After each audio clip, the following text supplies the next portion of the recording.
Dinner Goy, Fee Jamieson-Folland, the lifestyle learner with replay or re-aim.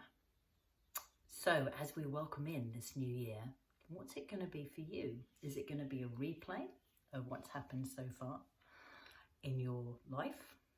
And you might be like me in that you have had many times around the sun so far, been blessed to have those, and either it's going to be a replay of those years or it's going to be a re-aim, a reassess and a re-aim. Now, before we go on, I need to just show you these hilarious, well, they're not hilarious certificates, but the positioning of them. I've been away for a few days. Look how, obviously the room, the wood settles and shifts with the heat. It's really cool. And talking of cool, it's actually quite cool today.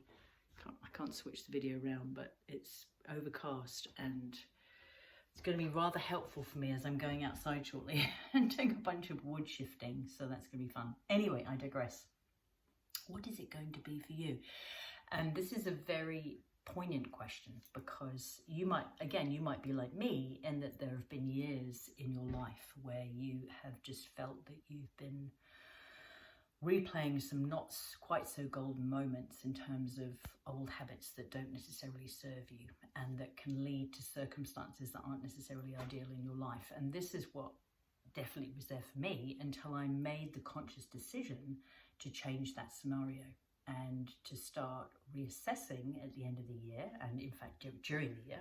I prefer to do this every quarter or so, and then re-aiming.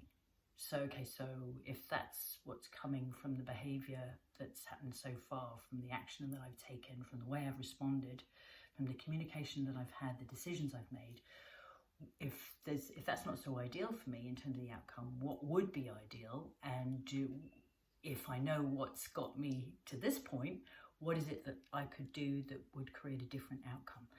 So I don't know about you, but that's been something that I've definitely spotted. And it reminds me actually of something that I heard that one of my mentors mentioned about a conversation that he had with his obviously older father.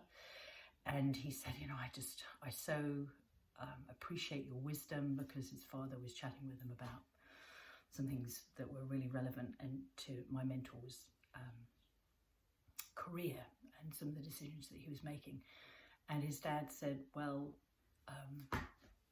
it's not that way for everyone who's my age. You know, that a lot of the peers of my mentor's father were basically what my mentor's father phrased as reliving the same year 80 or 90 times, depending upon their age. And so that really struck me, and I thought, oh my gosh, that's something that I can see would be a reality, pardon me, for many people. And that's, I choose a different reality.